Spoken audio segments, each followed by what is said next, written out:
Shaking her head, Juhi voted no, putting the count at 8-8. Mr. Song turned and asked the last person for his vote. Mr. Sung. The final decision depended on him. He frightened again with the E-rank magic code in his hand, then looked to his side. Juhi shook her head at his eyes. She had a bad feeling about this. Well, even Jinwoo felt the same way. Under any circumstances, he would not have dragged into jump danger. After all, he lacked the skills and courage to do so. But Jinbu had a little sister who was preparing for college. I don't have anything saved up for that. He was 24-year-old, but he had to give up college due to his poverty. He didn't want poverty to hinder his sister's life as well. Their lives were counting on every penny that comes and went. Mr. Park wasn't the only one who needed money. Jinbu raised his hand. I will go. At his side, Juhi let out a small sigh disappointedly. Chapter 2 Double Dungeon. The tunnel went on and on. At the vanguard stood Mr. Song and other venture hunter, led by the light from the fireball in Mr. Song's hand. The party walked through the damaged little tunnel. Mr. Kim spoke up from the party. Isn't the going in the little too deep? Maybe we should think about turning back. How long have we been walking? Mr. Kim checked his watch. About 40 minutes. When we take down the boss, we will have 1 hour before the gate closes. Taking into account the time was the written tape, we still have a breathing room for 20 minutes, right? Then if we don't come across the boss after 20 more minutes of walking, we should leave, right? I suppose so. Nodding, Mr. Song pointed toward his back with his thumb. Hey Mr. Kim, it's dark ahead for me, so fall back a little bit. Mr. Kim looked at Mr. Song. Fireball then looked out his cell phone and turned the flash on. The light from the phone brightly illuminated their path. Looking back and forth between his fireball and the phone light, Mr. Song quietly searched the pocket for his phone. At the rear of the party walked Jinwoo, who was injured, and Juhi, who has no fighting skills. Jinwoo scratched his head.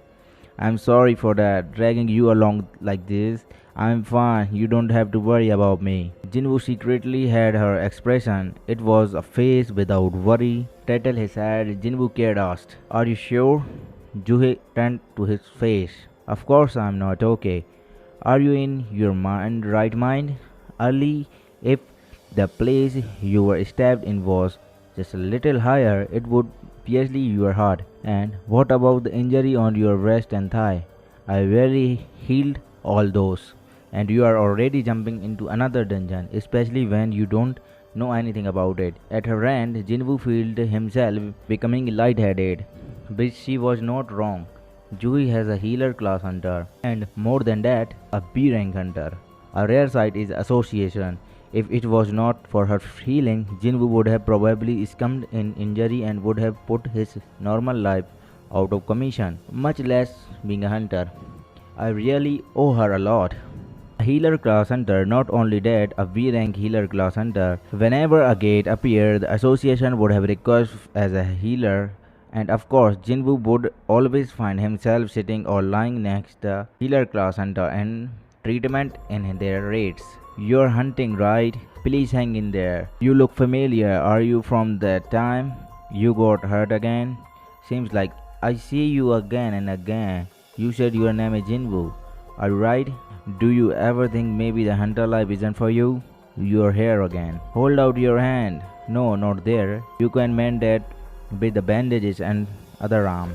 Surprising his gratitude, he now felt apologized to her. Seeing his silent face, Juhi felt about her rant and calmed down. Are you really sorry? Of course, I'm sorry. After some thought, Juhi looked at Jinwoo at her side with concern of her mouth raising every quickly slightly. Well, maybe you could treat me to a meal sometimes. It was not responsible he expected. Shocked, Jinwoo looked at Juhi's face, now showing a mischievous smile. A girl. He remembered Juhi was 20 going on 21. If she had cut her long hair into a proper length and put on a school uniform, she would be fitting image of a student. Imagining her in a uniform, his face blushed. Seeing his delayed response, Juhi blew air into her cheek and pouted. Do you not want to eat with me? It was then suddenly a commission rose for the venture of the party. This is it. The boss robe. Jinwoo and Juhi turned their gazes toward. There stood a giant door signally end of the tunnel, the hunter gathered before the door to think there was a door at the end of the tunnel. Do you think this was always here?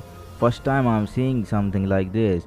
Do you think it's dangerous? As they quietly whispered back and forth, the hunter became uneasy. After all, their lives were on the line. They had to be careful, but too much care impeded progress. Mr. Song thought. So you guys went to back after all that? Go back empty handed? He played his hand on the door. You are free to go back.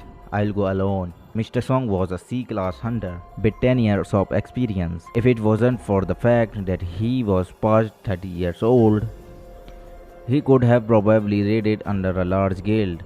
So, when such a venture hunter spoke with confidence, and uneasiness of the other hunters slowly disappeared. Now that I think about it, one of the hunters spoke of a rumors regarding double dungeons. I heard that double dungeons have some crazy treasure.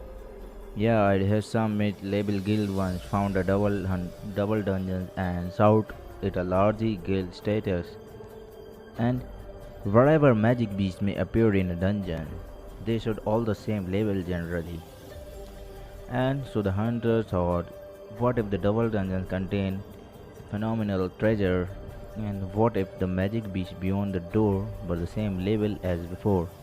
Can't let the old man take all the treasure by himself. Of course.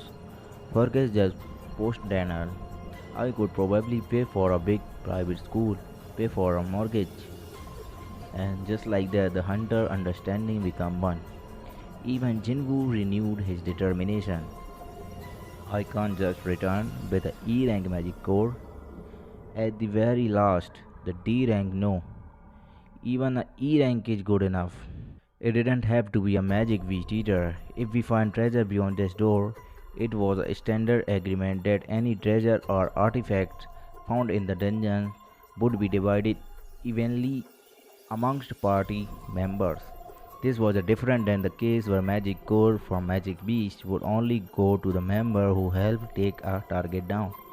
If I can score big right there, I can rest easy for a bit.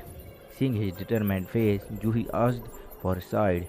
Is that really the face of someone who hunts as a hobby? Jinwoo struggled. Who would risk their life for the work these days? But for a hobby? That's another story. What? As Juhi put on her incredible expression on her face, Mr. Song started pushing the door. Crank. For some unknowing mechanism, the giant door opened easily as the 60-year-old man pushed. Bang! The wide open revealed a large interior and the hunter entered pushing past each other. We should go too? Not wanting to fall behind, Jinwoo took Juhi's wrist and went forward. With redness creeping into her face, Juhi followed him. As the hunter first step fall onto the ground, the numerous torches and fill the ball of the area lit up, brightly illuminating the interior. The light went on. First time I'm seeing that, something different. The hunters survived their surroundings. It felt like the interior of the large temple, like a ominous temple that would be hidden away deep underground. The floor, the walls, and even the ceiling was covered in moss. Some hunters surrounded and noted, something feels wrong. Doesn't it feel like we are being watched? The more careful hunter fell to the rear, while the stronger hunter headed deeper to the room. Trust, don't say such things. Let's just finish up here and go back. The interior was incredibly large. A wide area is the doom safe. It was a comparatively to multiple Olympic fields being put together. No, perhaps bigger. At the same time, it paradoxically feels cramped. The reason for simple. That thing, that's not the boss. It is at the end of the room something whose size surpassed reason and logic. Set upon the grand and numerous seat, it could only describe as a massive statue of God. My God, wow. They could not help but be amazed. Jingu himself compared the statue size with America's Statue of Liberty. If the Statue of Liberty sat down, it would probably look like that. Although the Statue of Liberty is female, and this one was clearly male. No, this thing bigger. The hunter gathered before the statue could not be held, regardlessly stood here, wondering if the statue of God was the boss of this dungeon. The statue did not move. Phew, Mr. Song also sighed in relief. Alright, let's save the out. With renewed confidence, the hunter spread out, investing the giant room. I don't see my magic breath, right? Forget magic breath. It doesn't even a single buck compared to it. Well, let interior and enormous size, the room of the statue of God was rather plain. Surrounding its well were countless torches illuminating the room. In front of the torch stood a statue slightly larger than the average man, forming a curious point of the circle. Beautiful. It's like a work of art. Each statue held something different in its hand. Some held weapons, some books, others held instruments of torches. It's like Mr. Kim started describing. Decoration in the temple, Mr. Song finished his sentence. Mr. Song found something at the peak. This is a magic circle. At the center of the temple room, there were a magic circle that he had never seen before in his life. Mr. Song, there's something written here. Can you come and take a look at this? A hunter called out Raider's leader, finding a statue that stood out for the rest. Leaving his observation of the magic circle, Mr. Song headed toward the hunter. One of one. All the hunters in the room gathered before the strange statue as well. Of course, the statue in the room, this one was only one with him. It was holding a stone tablet. What caused the hunters? I were the words written on the stone tablet. It's unique. Mr. Song spoke after analyzing the tablet. Runes, a form of text could be found in dungeons. It was something that could not be found elsewhere on earth. Only the hunter who awakened as mage class could interrupt them. Mr. Song read the first line of the tablet. Commandant of the Curtanan Temple. Jinwoo listened to Mr. Song reading of the tablet with a serious expression, but then suddenly someone grabbed his arm. Turning around, he saw Juhi looking at him with a pale, sweat-stinging face. A pale face shocked Jinwoo. What's wrong? Are you not feeling well? Over there. Jinwoo followed Juhi's pointing finger at the statue. The enormous statue pointed at his face, not seeing any difference from the first time we saw it. Jinwoo titled his face. With a straight voice, Juhi spoke. Eyes, the statue eyes looked at us. What? No matter how long he started, the result was the same. Statue said still and moving. You must imagine this. But his word feels so deep here, casting her gaze to the ground. She simple held on the urn and trembled. Wait, a sense of dream wasn't over him. Where did the sound go? The crackling sound from Dot Bird suddenly became silent first. Meanwhile, Mr. Song reading of the tablet continuously. Worship the Lord. Second, praise the Lord. Third, prove your faith to the Lord. Those who do not follow these commands will not live alive. It was in a moment. The first person to notice was Jinwoo, having focused on his ear because of the torches. He was able to immediately notice what was happening. The door is closing. At his word, the entire party turned toward the door, only it was closed with a bang. Damn it, I can't do anything. The hunter who first voted no, he entered the double dungeon store and headed toward the road. I'm leaving now. You guys can have all the bosses and treasure you want. Glaring rebelliously at Mr. Song, the man turned and grabbed the door handless. Suddenly, Mr. Song eyes widened. No, don't. Crunch. A striking sound of something breaking something rang throughout the temple. With it, the man-headed head disappeared from his side. Having lost his head, his body naturally fell backward onto the broad stretch. The hunter started screaming.